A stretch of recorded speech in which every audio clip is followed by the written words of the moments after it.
Welcome back to another episode of Money Script Monday. My name is Gabriel Lindemann, and it's my honor to be your host today. Today, we're going to be talking about something that's dear to my heart, like always, college planning. But more importantly, we're going to focus on when is it too early to begin the college planning process. So with that in mind, let's get started. Now, what is college planning? Too often people get mixed up between college planning and college funding. College planning is the most important thing. It's getting the kids into school. It's how you're going to get them accepted.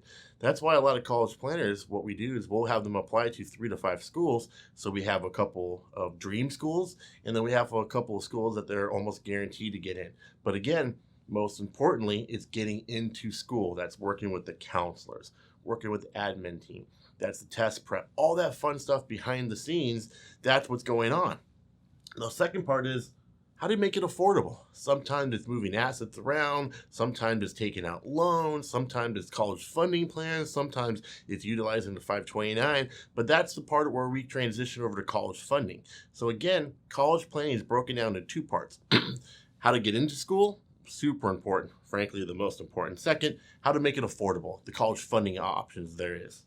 Now, this is typically done 8th grade to junior year. And the reason why is because, if you're in 5th grade or you're, elementary school, you can't really be working with the college counselors. You're too young. Even 8th grade is right there on the cusp. But right there, that gets you, at least with 8th grade, it gets you the opportunities. So when your students transition to high school, at least you get a good roadmap to know what to expect, what you're going to do. And again, you can't really, it's too young when they're in 3rd grade or elementary school to think about that because they're not ready yet. But 8th grade to junior year. Now you might ask, why not seniors? Well, senior year, you're kind of out of luck. There's not a lot a college counselor can do to help them prepare. They should have already been accepted by their senior year or getting their acceptance letters. At that point, it's just kind of helping them with appeal letters and such, but it's not real college planning at that point. And honestly, a lot of students at that point are going to be looking at community college. So again, 8th grade to junior year is when we really want to focus on the college planning aspect.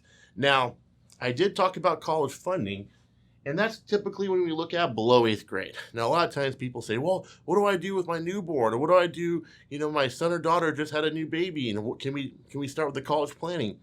Yes. Again, it's too young to start with a college counselor, but it's never too young to start a college funding. Because again, instead of waiting till they're 8th grade or a freshman in high school and having to be kind of aggressive on those plans because you need income for college in 5 or 6 years, now you have an extra 15, you have 20 years sometimes. So with that being said, you don't have to put in, $2,000, $5,000 a month to get those rates of returns to borrow against it for college. We can be less aggressive, $500 a month, $1,000 per month. Even a couple $100 per month is still better because we have time and the power of compounding interest. Another common question I get is, Gabe, what about a 529 or a Gerber plan? Will that be beneficial at all? So let's talk about that. I don't know. Every situation is different. There are families out there that make buku of money, whereas honestly, a 529 plan might be beneficial along with a college funding plan that we would design. Now, the Gerber plan, honestly, that's a marketing genius. All that is a participating whole life policy that has very low yielding rates of return. But again, it shelters the money for college. It has a great marketing, so people think it's the best thing in the world. But there's a lot of other opportunities out there. But nonetheless, even if you get a client that tells you, hey, we've been, participating in a Gerber plan for our kids, that's still better than doing nothing. So again, you have 529s, you have the Gerber plans. Those are the things that are out there that most people recognize. And I don't know, it could be good for them. We'll have to review it. That's all the benefit of working with the real college planner. We can assess that. We can look at pros and cons and see, okay, what you're in is the best thing out there, or more importantly, what you're in is hurting you, but we can transition to help you do something better.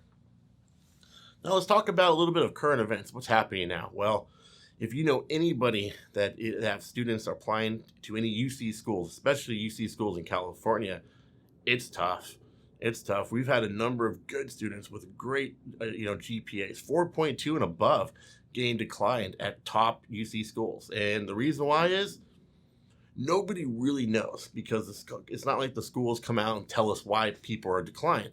But what the theory is now with COVID numbers getting a little bit better, kids are able to go to school, whereas before students were postponing, taking deferments because they didn't want to do Zoom classes and having to pay $50,000 out of pocket. Now that they can actually go back to real school, all those students that were accepted but postponed, they're going back in there. So there's only so many new students they can take in. So if the threshold is 10,000, just using round numbers, but they have 9,000 that postponed it, well, that 9,000 gets first dibs. They get to come in, so you only have room for 1,000 new applicants. Well, that sounds pretty reasonable what's happening nowadays.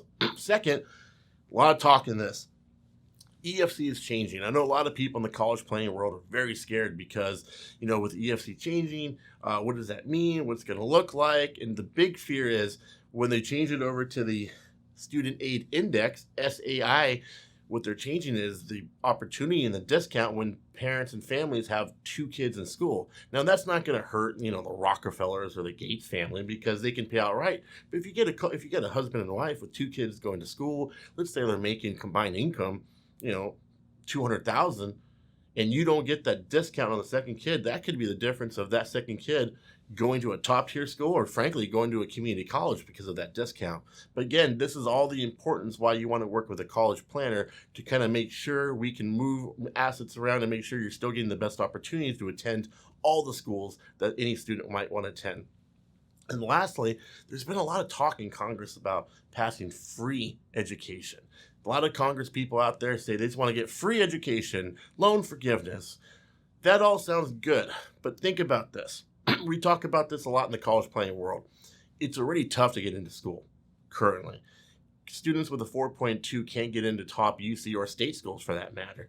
Now, transition that over. That now you don't have to worry about affordability.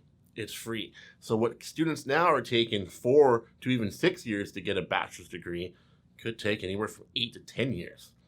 That's a long time. That's the difference of, somebody graduating, when they get out of high school and graduating in their 20s versus their 30s. A lot of times we talk about college savings. 10 extra years of going to school and not working in the workforce, that's a big detriment to everyone's pocketbook, especially the family if you're supporting your kids. Now, the good news is it doesn't affect the private schools. And so it would be an opportunity in the college planning world because, again, everyone that can afford to go to school, they're going to go to a top tier private school. They want to get into, classes that are smaller, more engagement with the professors anyways. And the graduation rates are 4 to 5 years versus 4 to 6 years in the UC and state schools. So this could be a great opportunity. Will it happen?